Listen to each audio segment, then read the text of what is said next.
Hello, hello. Coming to you live.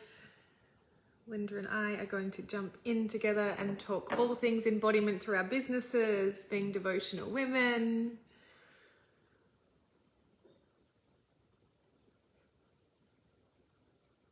As soon as I figure out how to invite onto the screen, here we go.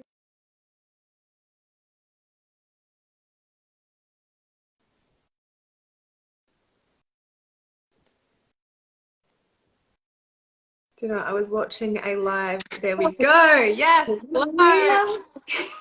Hello, beautiful. Hi. How you doing? I'm so good, how are you? Very well, thank you. Can you hear me okay? I've got you, can you hear me? Yes, just wanted to make sure. There's a little echo in this room, so Yeah, I'm not in my I'm traveling at the moment, so it's not my normal setup. So as long as you can hear me and see me, we're good. We're good. we are good. How funny was that? Too much feminine flow. Someone just masculine pillar back on, please, and take some driving direction. I know. It's okay. We got there, right? We got there. We're here. We've made it. We're alive. We've got each other. We're talking. I'm just so excited to jam with you on this and to really actually just flow and to be in that feminine flow and just really drop into some conversation around who we are and how we got here. And I think even just a little, now that I've got my masculine drive and direction on, I feel even like a little speaking into my journey, then you speaking into your journey and how we got here and where we can see how the worlds weave, and potentially even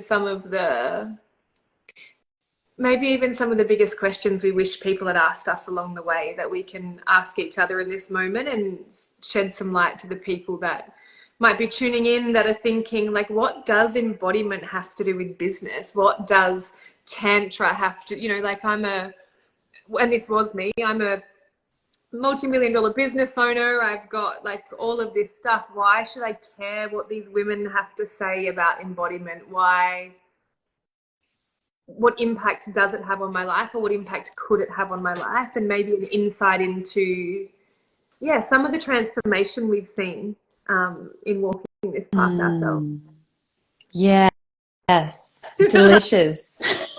So delicious. Delicious, that's my word. I'm literally, before this live, I've been sitting here in a pool of deliciousness, just because it's like, what is embodiment? Why embodiment? It's everything. It's changed my life. It's changed my life in how I feel, how I navigate my everyday. And I'm excited for this conversation because, this is something that if I had known earlier, then things would be different. But of course, things are always perfect, right? So Truly. I feel the same. I wouldn't have left my husband if I know what I know now. And I trust that everything's divine and it's all worked out how it should have. Yeah, 100%. I've loved connecting with you because I think we got a pretty similar, nothing's the same, but a very similar kind of, background in terms of being very ambitious, masculine energy driven women. And we both found such a different space within ourselves, and there's this deeper resonance now. It's like, I see you, sister. I see you. I feel you. Like, oh, hi. Hi. I see the path that you've walked to get, and I want to just say, like, from me to me and me to you, like, thank you. I feel this like coming into this awareness of, the woman I was to the woman that I am, and then witnessing women that have walked the same path, how much my heart hurts for the old version of me, and how much my heart hurts for like women that think they have no choice, or that there's no different, or that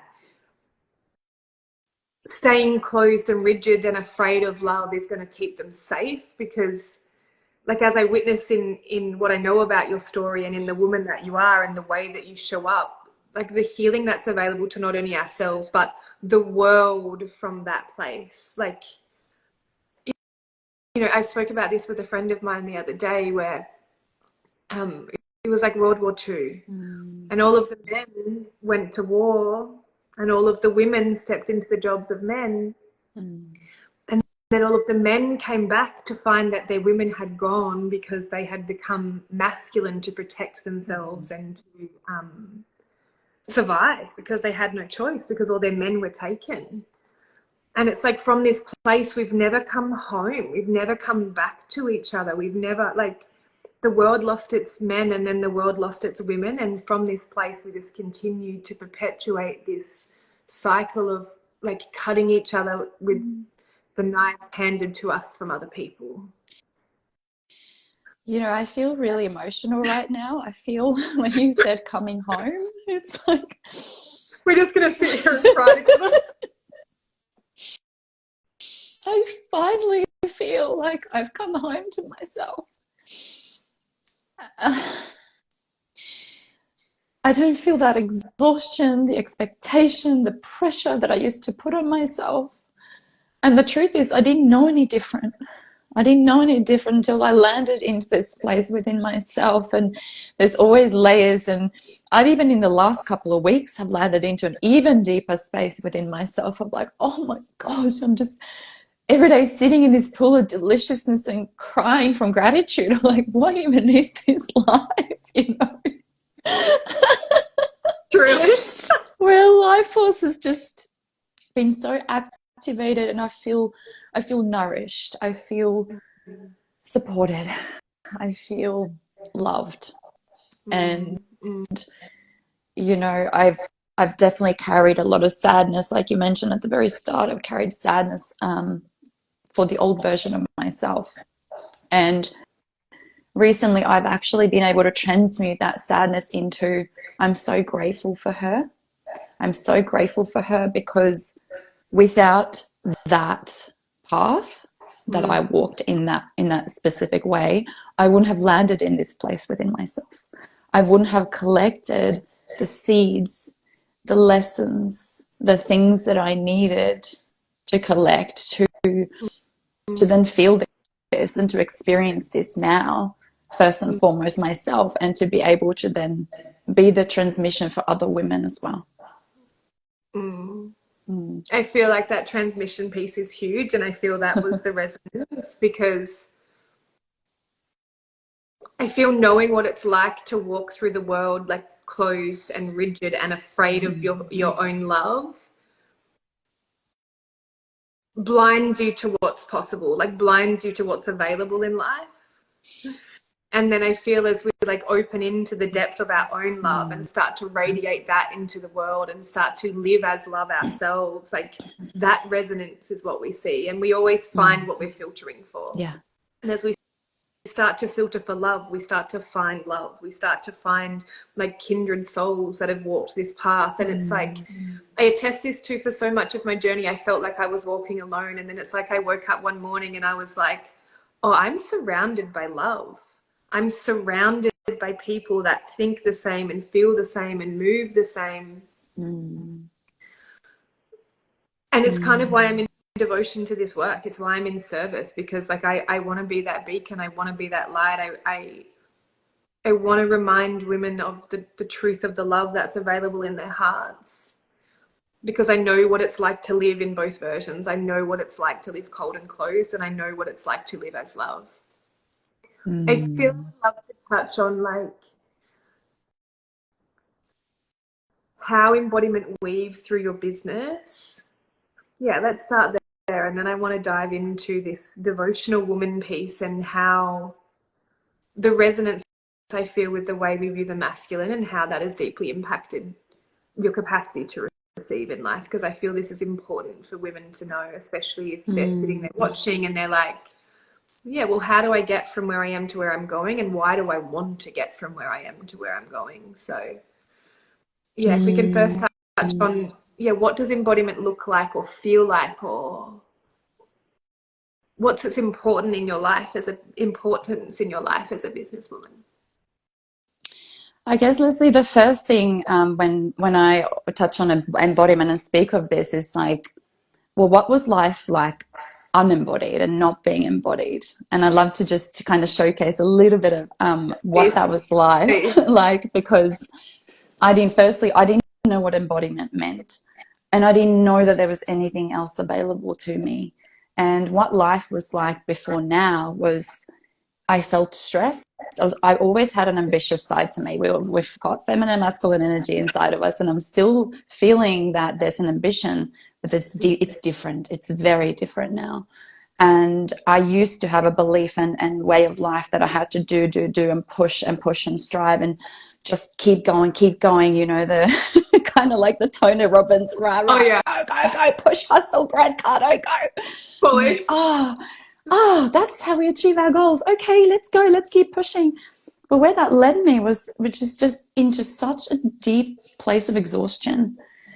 And I had no awareness around what feminine and masculine energy is. I didn't know any different.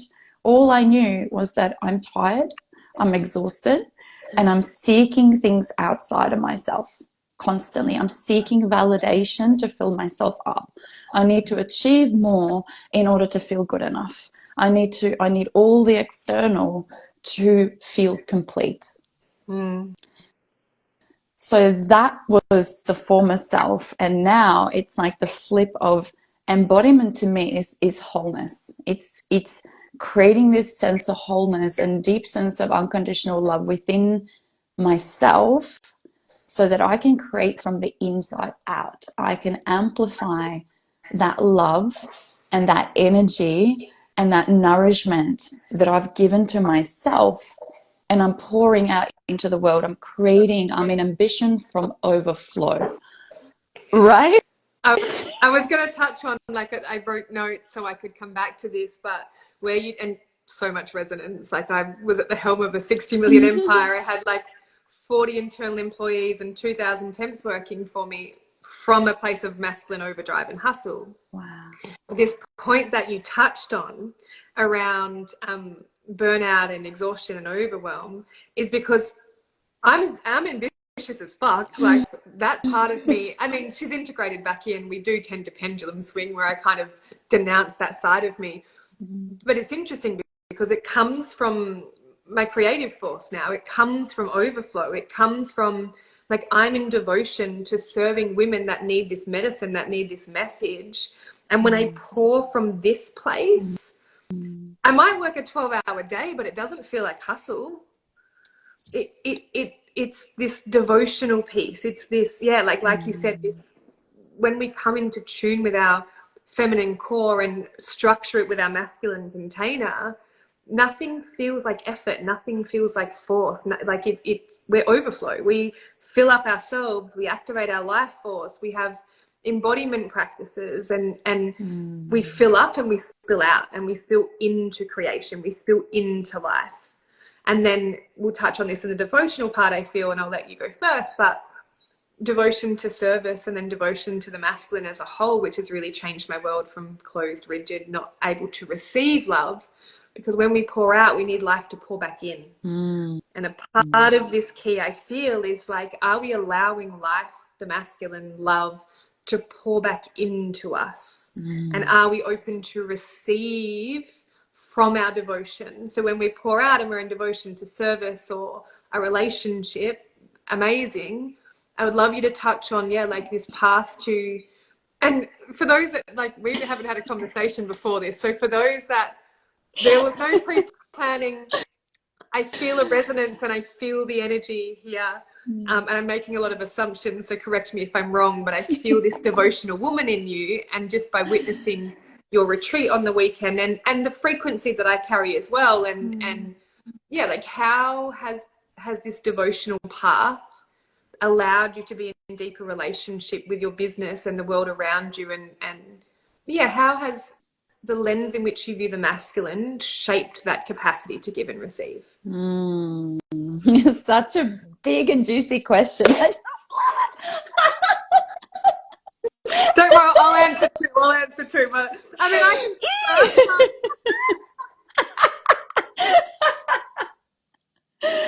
Oh my gosh. Okay. Devotion is everything. It's everything. Embodiment is everything. Devotion is everything. And I feel like these two pieces go hand in hand. They truly, truly do. And to me, it was shifting from the people pleaser of overgiving, leaking my energy into multiple directions, not understanding what devotion is, not understanding what embodiment is. So there was leaking, giving, overgiving to my own detriment. And as I then found embodiment and explored, well, what really is devotion? How can I explore the energy of devotion and the concept of that? It's first and foremost healing my own inner polarity within myself, healing my own feminine and masculine, because we actually can't be embodied women without healing our inner masculine as well. So the devotion flows into those two energies within self. And my former self was operating very much from her wounded masculine energy. That's where I was stuck myself. Firstly, I had no idea how to be feminine. I was repelling men, certain men, especially masculine men, and I was very, very intimidated by them. And as I came into my journey into feminine embodiment, I healed first and foremost my feminine part. And then I came into, I still got to do the masculine work, because if I'm repelling my own inner outside of me as well, or resisting her, resisting him. So devotion really came in as I started to explore these two energies within me, healing both my inner feminine, inner masculine, and finding perfect harmony within myself in that. And beyond that, devotion to God, and devotion to presence, because that's the juicy, really juicy sweet spot. I feel so at home when I feel connected to God. I feel connected to my own inner feminine and masculine. I feel connected to the presence. I'm not out there seeking, chasing, validation, overgiving. Like, I'm actually just, everything feels so juicy and so okay, and so just exactly where I'm meant to be. Yeah, I love that. I love that so much. So much resonance. So much resonance. Yeah, I want to touch on this like devotional path here, because so much of what you said is true. And everything is a reflection of the relationship we have with ourselves. Like, why I've called this embodiment through our business is I think people can witness the word embodiment and the word business together, and they're like, this makes no sense. Like, how can we hold these two pillars together? And I would literally actually call it our masculine and feminine pillar. Businesses tend to be more masculine, and embodiment is our feeling body, our emotion, and our capacity to be in deep relationship with that and in devotion to that union inside of us is what allows us to steward our businesses with grace, with strength, with this harmony that we find in true union with ourselves first, and then the external world starts to reflect that. So yeah, I love what you said in this relationship into softening through healing our feminine wound, which tends to be the path, and I would say then the masculine to be able to hold that inside of ourselves. Yeah, I find that's a beautiful harmony to sort of land. And polarity in business, polarity, our internal polarity, and how this shows up in business. One of my pillars in my mastermind actually is called polarity and prosperity in business, because we need to have this relationship inside of ourselves in harmony. So that means that we need to give space to our feminine and allow her to feel, and we need to give space for our masculine and allow him to be in purpose, in service, to have drive and direction. And when we can find polarity in those and harmony and give space to both, then we can pour out, rather than, if we're in too much feminine, we're in too much chaos and we don't get anything done. And if we're in too much masculine, we're in burnout and overdrive, because all we're doing is like penetrating life, and we're not meant to penetrate as women. We're meant to soften and open and receive. So yeah, I love this dance and this conversation around polarity in business. I can certainly resonate too. having done business just in a feminine, chaotic way and then just in a masculine, structured way. And it's like neither of that works. We actually need the integration of both. Yeah. I would love to know, yeah, like for anyone listening or curious about this path, what's been the biggest shift? Like what's made the most impact in your world? Oh, so many pieces. So many pieces. How can I pinpoint one?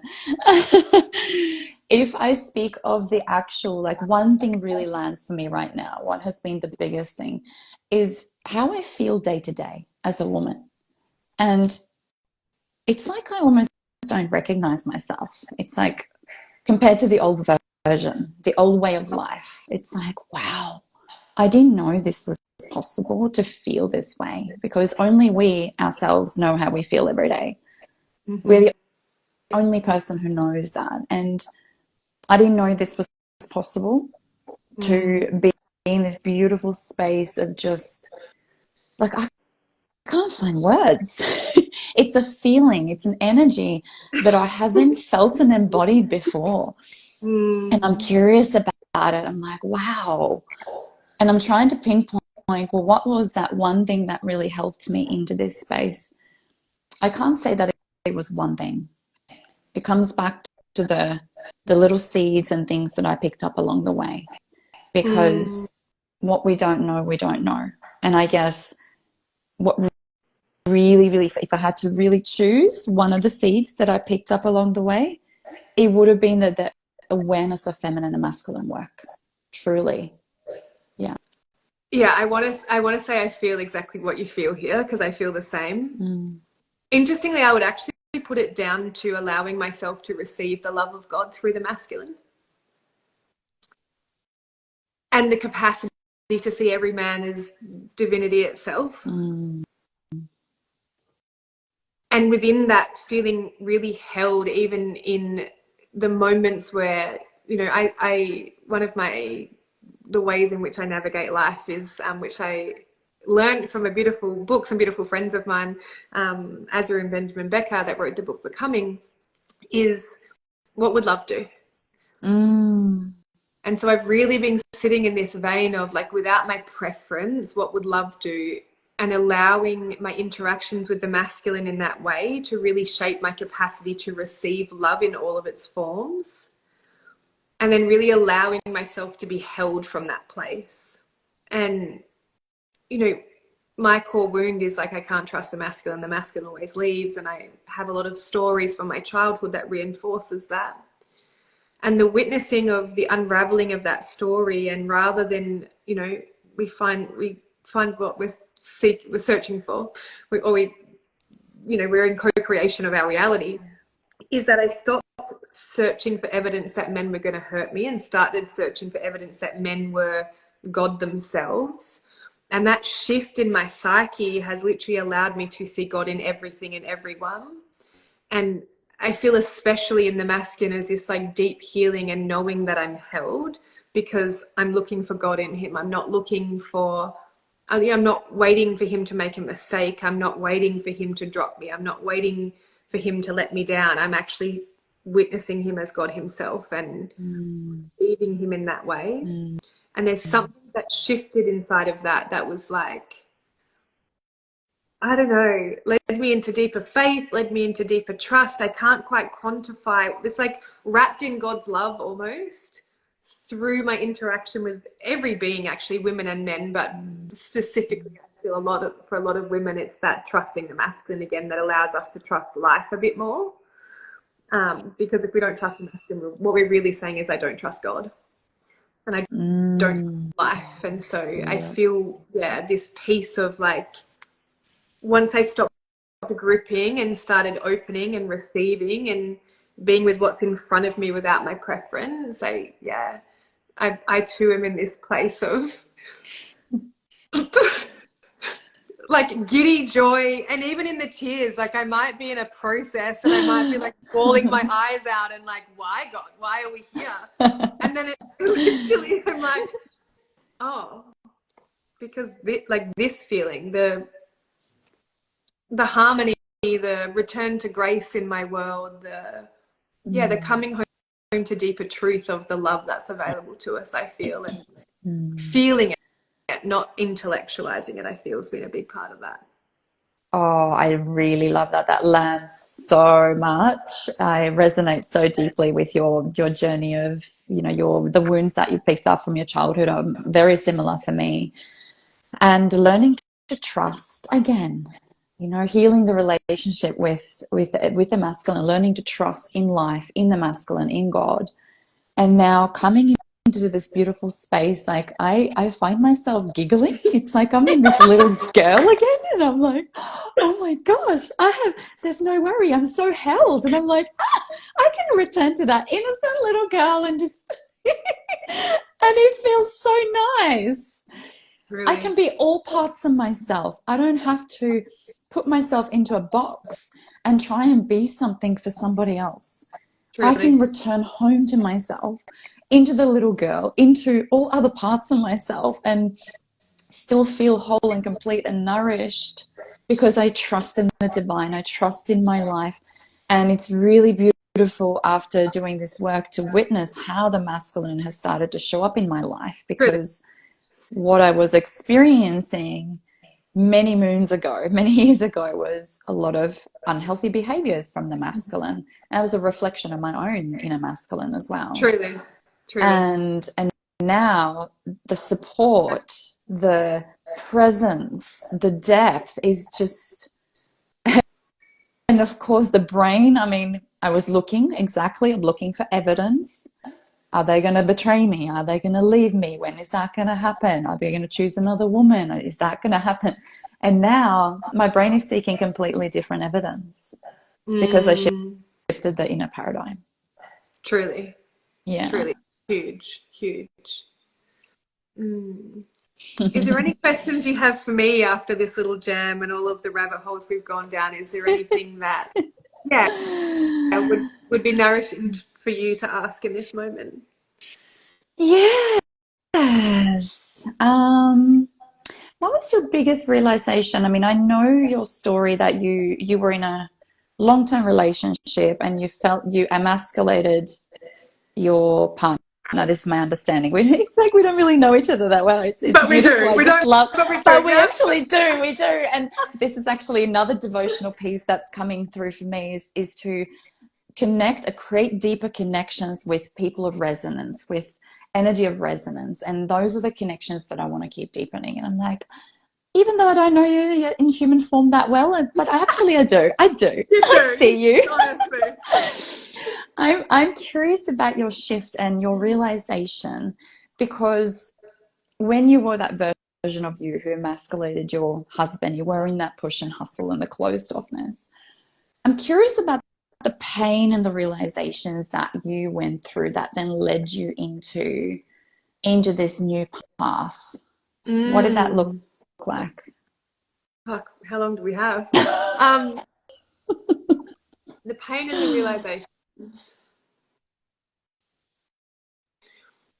There's a bit to unpack, but I'll do my best. I didn't realize how closed I was. I didn't realize, you were reflecting before on who you were. I was disembodied. I was disassociated.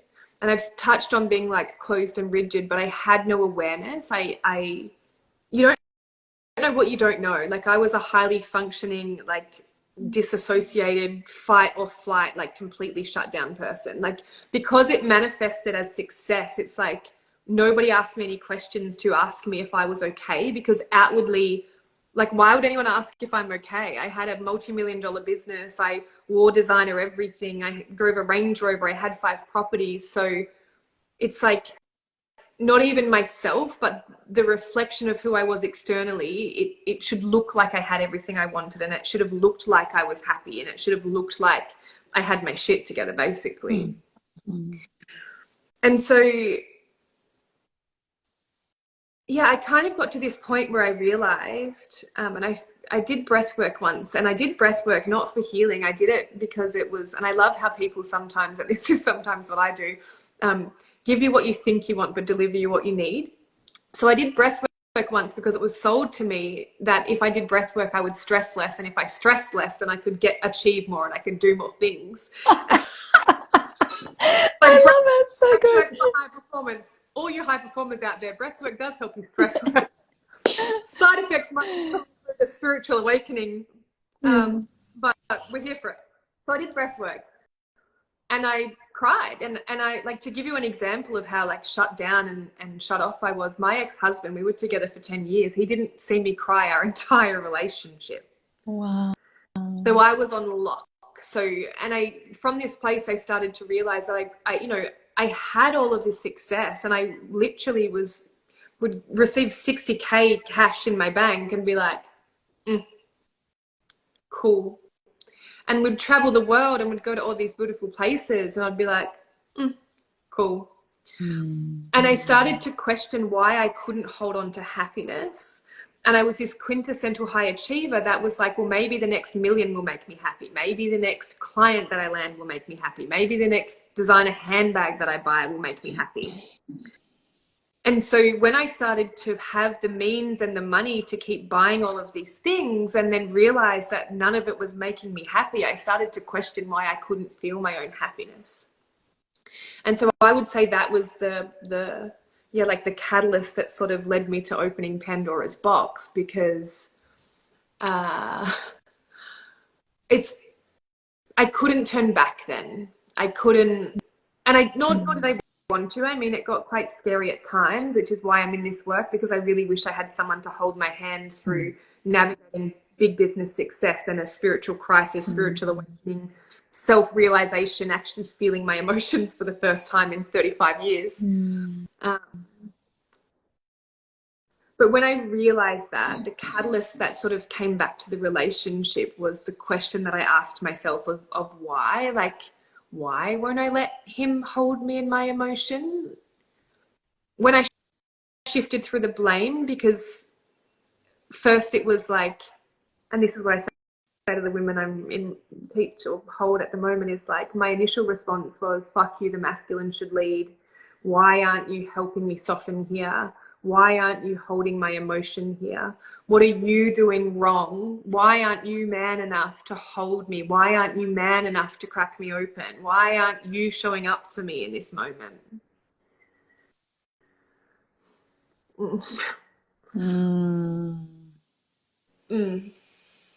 Yeah, let's breathe out for a second. Oh.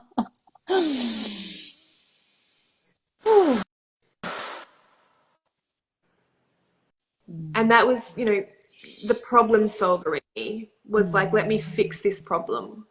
And I tried to fix him when I wasn't willing to walk myself into the vulnerability, into the openness that was required to allow him to see my heart. And that was going to allow him to witness the pain that I was in. And like, I didn't, like, in all grace and love to me, I didn't know what I didn't know. I say so often, if I knew what I knew now, I wouldn't have left my marriage. I trust how it unfolded. I trust that he's not the man for me. Like, I deeply trust the path. And also, I expected him to meet me somewhere that I didn't even know that I wanted him to meet me. And I expected him to know what I needed when I didn't know what I needed myself.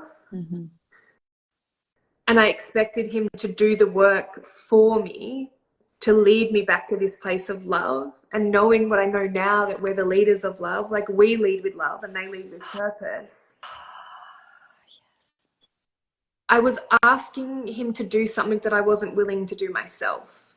I was asking him to meet me somewhere that I wasn't willing to meet myself. And I was getting more angry and more angry at him for not meeting me there, because I didn't, at that point in time, didn't have the bravery to take myself there first. It's like I needed to know that,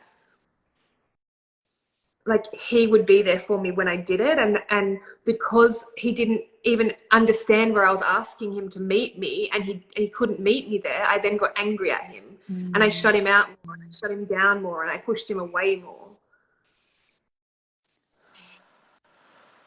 Yeah. Yeah. So yeah, that it caused a lot of pain, like unnecessary pain for myself more so than anyone. If I'm being truthful, like I love him, my ex-husband, so much, and we're such great friends, and I'm so grateful for the healing that we've done. Because nothing's ever about them and everything's about us, I was causing myself unnecessary pain because I didn't have the capacity to walk myself there.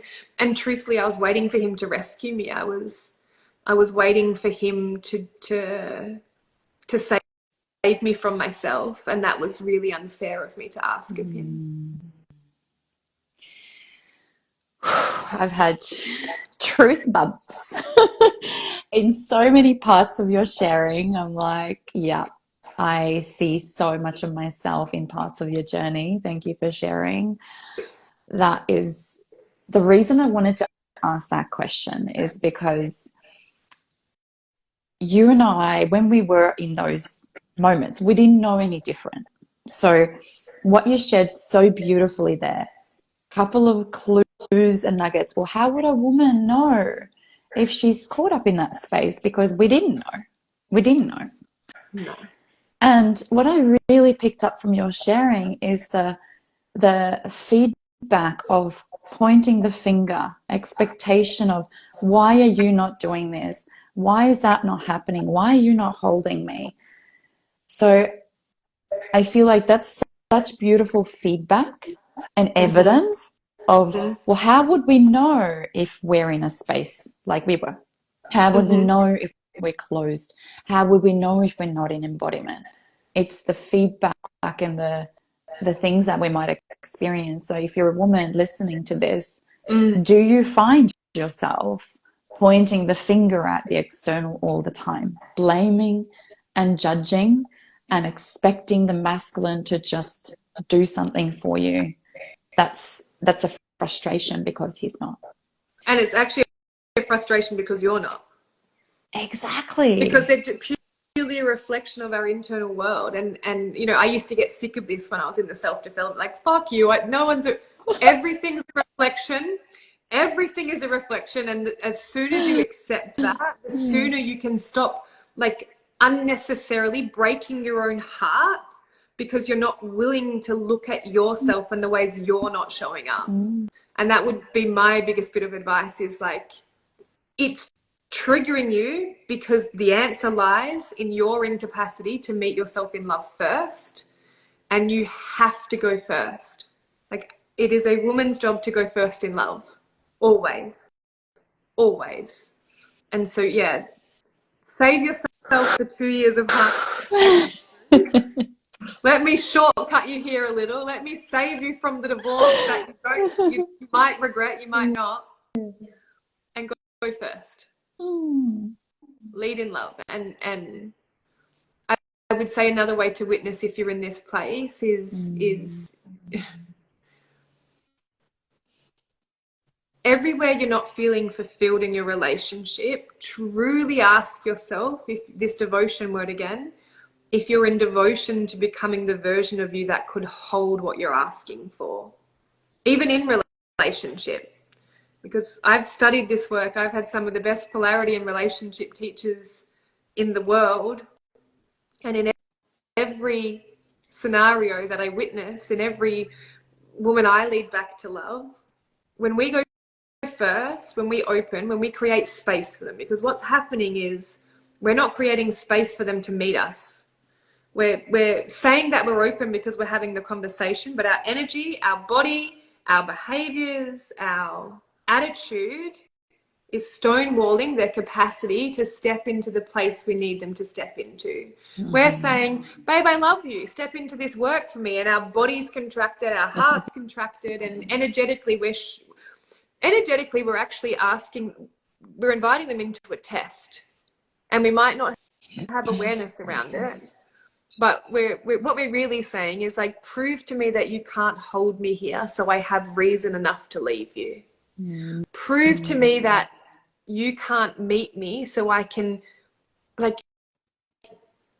give myself the satisfaction that I was right about you all along.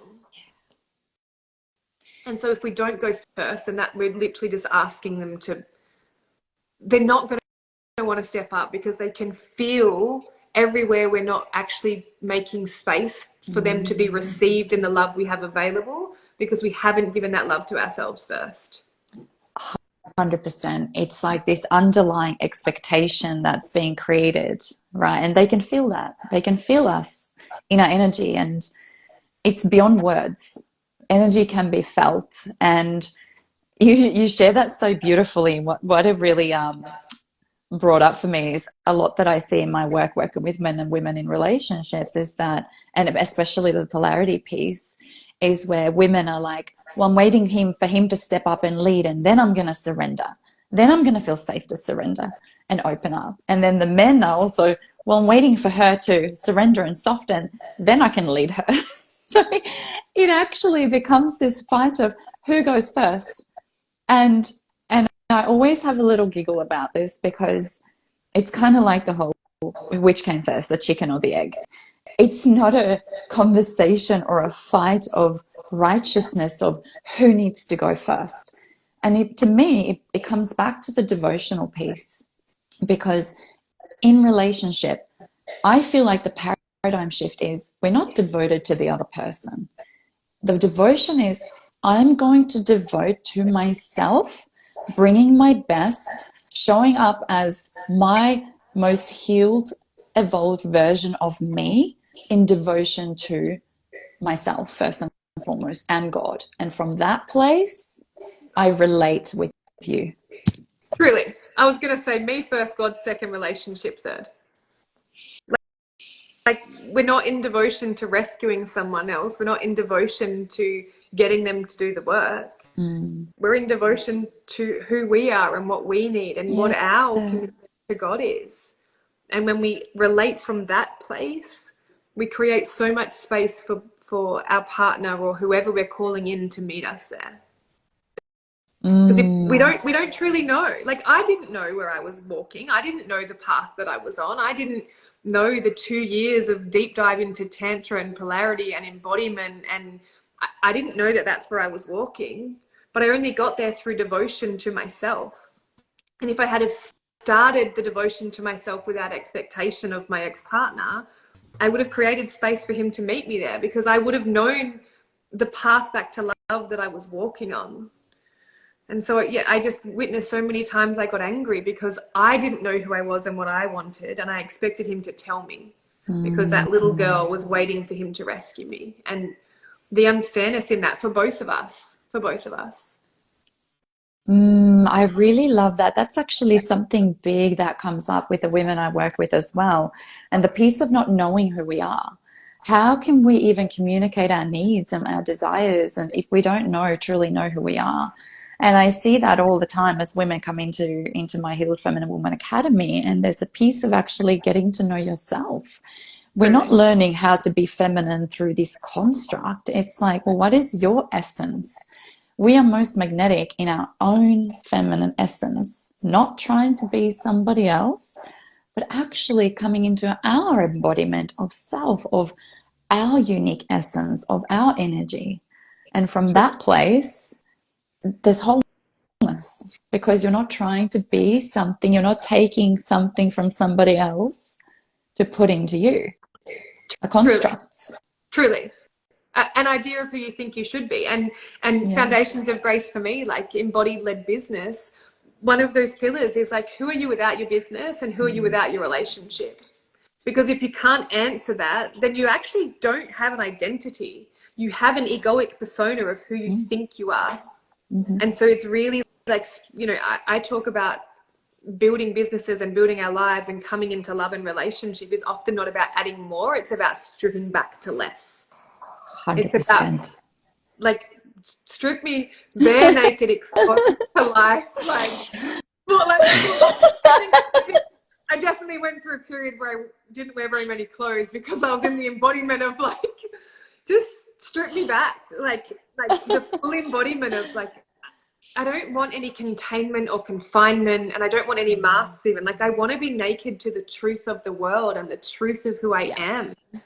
And I feel, yeah, this beautifully said in your share with the women that you work with, it's often one of the first questions is like, who am I truly? Who am I without this relationship? And for the business women that I guide, who am I without this business? Because until you actually can answer that, you're not really leading yourself anywhere, because you don't know, almost like, and we evolve. Like, I know where I'm going, and there's so much space for me to be a different woman tomorrow. Like, I live on these values of love, truth, and freedom, but truth is like, my truth today is my truth today, and I actually want it to evolve tomorrow, because that means I'm growing. That means I'm not closed to the richness of life and new information and new experiences that might shape the essence of my being. But at my core, I know my values are love, truth, and freedom. I know the essence of like the innocence and purity of who I am. And from this place, my core doesn't change, but the direction has capacity to flow with how life wants me to be received, or wants me to receive life. And I think, yeah, that's the difference. It's like, I'm grounded and I know who I am to my core, and there's no rigidity there. There's no, I'm so open and receptive. There's no closed like finality in who I am. There's so much space for me to be all versions of me, and to have those versions evolve and change and dance with life, basically. Oh, you know, it's really, I'm seeing this visual when you're speaking about opening and the freedom. I'm getting this energy of the liberation. How did I find this personal inner liberation and freedom and the opening that you so beautifully shared and expressed?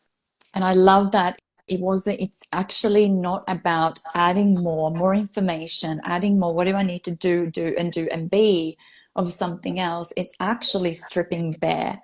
Stripping bare is the opening. We can't open when there's so much there. The constructs, the things that we've taken on, the expectations of society, of how you need to be a woman, how you need to be a man, and how you need to be a businesswoman even. You know, the constructs. It's those that if we can just start to remove, we're already opening. We don't need to focus on opening. It's just happening. Right. It's our innate essence. It is our innate essence. Yeah. And that's like, I think we also, especially in business, we also try to complicate things so much. Like, I need a strategy and I need all of the things, and what we're actually missing is how simple it really is. Because we want it to feel complicated, because when we realize that our self-relationship is a reflection of our business, and our self-relationship is a reflection of our romantic and interpersonal relationships, we can't look for another strategy to distract us from the work we need to do to be true to this homecoming, to this knowing, to this deeper path of self-actualization through our embodiment. I